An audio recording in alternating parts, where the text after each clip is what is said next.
Well, it's been a little while since I did a video. I was thinking about doing a kind of like a review series of Wheel and Jeopardy. Mostly Wheel, because I thought I could easily mock it. But thus far in their 30th season, I have to say that Wheel has done a very good job. It's not been perfect, but I don't expect it to be perfect. I just want competency in the contestants. And thus far, for the most part, the contestants have been fine. So I will give it a pass. Also, you might notice I've changed the settings a little bit.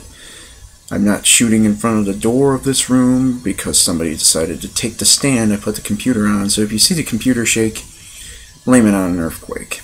Now then, tonight's video is dealing with actually with another YouTube video that I saw earlier tonight, and it made me laugh.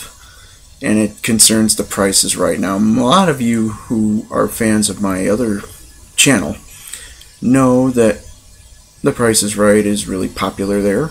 Mostly I do the old school Price is Rights, and a lot of people love them, especially over the current version of Drew Carey, mostly because of there's a variety of reasons actually why the current version of Price gets so criticized by the fans of old school Price.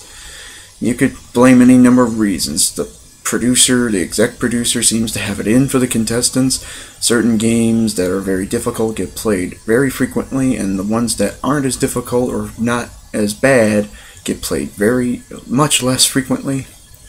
Drew Carey doesn't seem to be interested, or doesn't show the same kind of witty banner or anything that Bob Barker did. There's any number of reasons. Even trivial stuff like the sound effects not being the same classic cues. Now, I watch game shows pretty much all the time. To be critical of a show over the sound effects seems silly to me. I would think if you have fun watching a show, it doesn't matter what it really sounds like, unless it's complete and utter crap. Then maybe you have a gripe. These sound cues they use on Price, they're not memorable. But they're not going to make me turn off my TV either. This leads me to the video that I mentioned earlier. Now, there was a user who was upset that on today's show, range game was lost. Okay, I suppose that's a valid argument. But why was he upset that range game was lost? Was it a prize that they thought was more expensive than it should have been? No. Was it a contestant missed it by a few dollars? No. Was it rushed or Drew Carey didn't really show the emotion? No. You want to know why? Well, just listen to this. That's right, this user was upset about The Price is Right having a loss in range game today because the losing horns were played. What? You're upset about a game being lost because they played the loser horns? I mean, good God, man. Of all the trivial bullcrap that you could be mad about on this show, you are upset because the losing horns played in this version. So I suppose it would be just fine to go with the for 5 minutes instead of a short loser horn thing. People complain about The Price is Right not using classic cues. The loser horns are synonymous with the show. Why would you get pissed off about that? Now, I know I've made a lot of complaints about game shows, but when I make a complaint about a game show, it's not about the sound effects. It's about the gameplay. The most important thing in a game show is how the players play the game.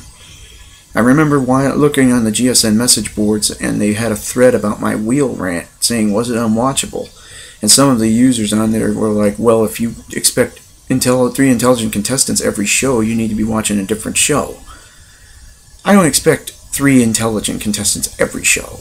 There's going to be nights where there are some people who are better than others. All I ask you for is to be able to play the game competently.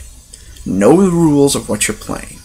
Don't spin the wheel and then call a foul. I mean, basic stuff. The show's been on the air for 30 years. Just know the rules. You should know by now how to play Hangman. Seriously. That's all I ask. Just play it competently. That's why I think this season's gone off to a better start. They have been playing it competently for the most part. Anyway, back on topic. I never would complain about the sound effects of a game show. Especially if it's something like the loser horns, which are synonymous with the show almost as much as its theme song. To complain about a show going into the crapper and losing a viewer, he threatened Fremantle. You're losing a viewer. How dare you lose that one viewer out of millions you have? You're going to not watch the show anymore because they played the loser horns. What kind of drugs are you on? Now I know he may be developmentally challenged. And I'm not going to make fun of him because of that, because that's not something that you should joke about. But even then, you can't really excuse him because he's talking about Fremantle sucking, CBS sucks, Price is Right sucks. He's not going to watch it again. It's the most trivial reason I have ever seen for disowning a show. You have got to be kidding me. Words cannot describe how stupid that is. You can blame Fremantle and CBS and the guys and gals who work on the show for any number of reasons why you don't really like watching it anymore. But to play the loser horns and make that a reason why, you have really got to go and get some dates. You got to get a dating life, because that is just plain stupid. So to the user who now will not watch Price is Right anymore because of that range game thing, I salute you with this sound.